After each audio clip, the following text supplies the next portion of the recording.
Welcome back to the channel where we demystify the everyday and sometimes the extraordinary. This is What Is, and today we're asking, what is a GPS system? You use it to find your coffee shop, avoid traffic, or even track your late-night food delivery.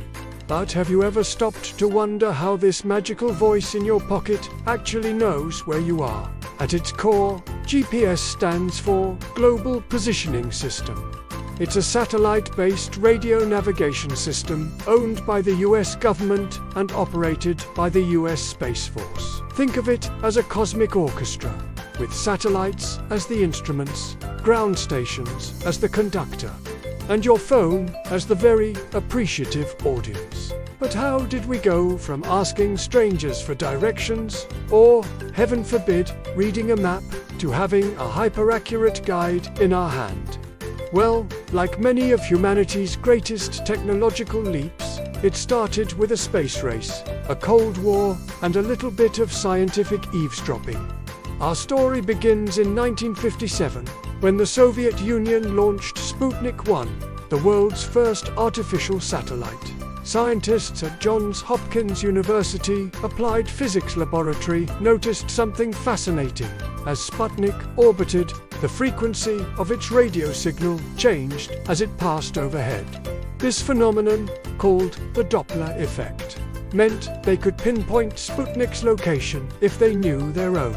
Or, crucially, figure out their own location if they knew Sputnik's orbit. This groundbreaking observation led to the development of the transit system. Launched by the US Navy in 1964, Transit was the first operational satellite navigation system. It was revolutionary for its time, allowing submarines and ships to accurately determine their position, even in the vast ocean. The catch? It only provided updates every hour or so. If you needed real-time navigation, you were still pretty much out of luck.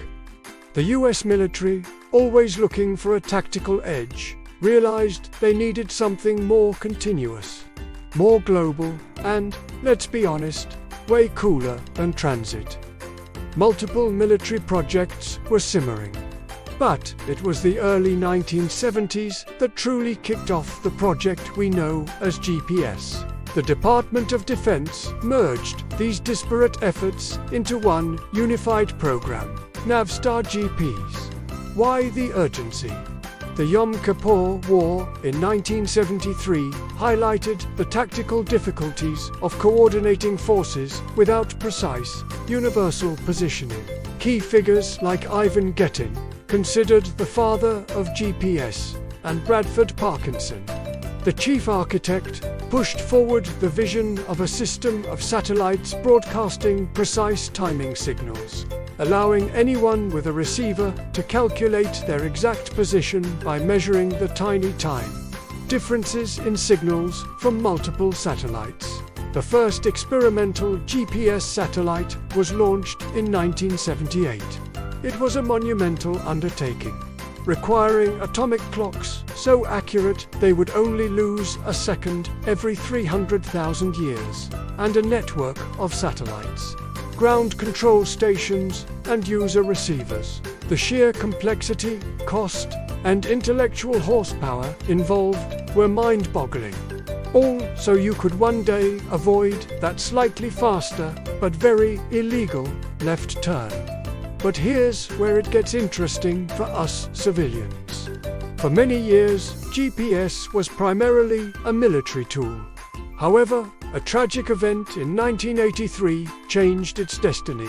Korean Airlines Flight 007, a commercial airliner, strayed into Soviet airspace and was shot down.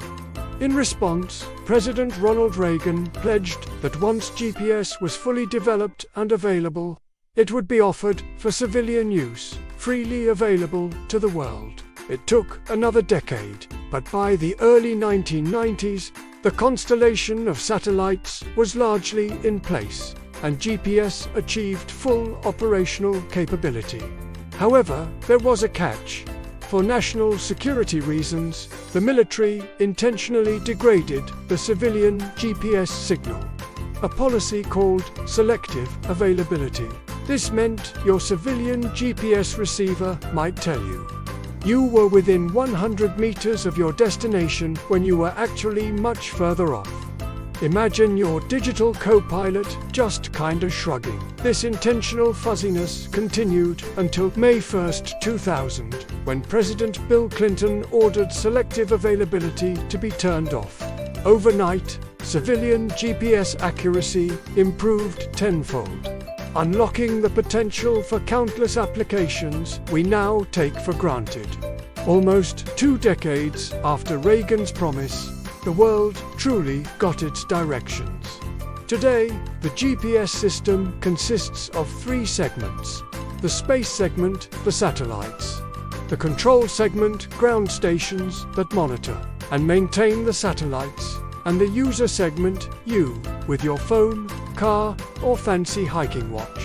It's constantly being modernized with newer, more accurate satellites, like the GPS 3 series, ensuring even greater precision. From guiding self-driving cars and monitoring tectonic plate movement to ensuring accurate timestamps for financial transactions and helping farmers optimize irrigation, GPS has become an invisible, indispensable utility. It's a testament to human ingenuity, born from global competition, refined by tragedy, and ultimately gifted to the world to ensure we all, hopefully, arrive on time. So the next time your phone tells you to turn left in 500 feet, spare a thought for the decades of scientific effort, the countless brilliant minds, and the billions of dollars that went into creating that seemingly simple instruction. If you learned something new today, hit that like button, subscribe for more What Is videos, and let us know in the comments what is the craziest place GPS has ever led you. Thanks for watching, and we'll see you next time.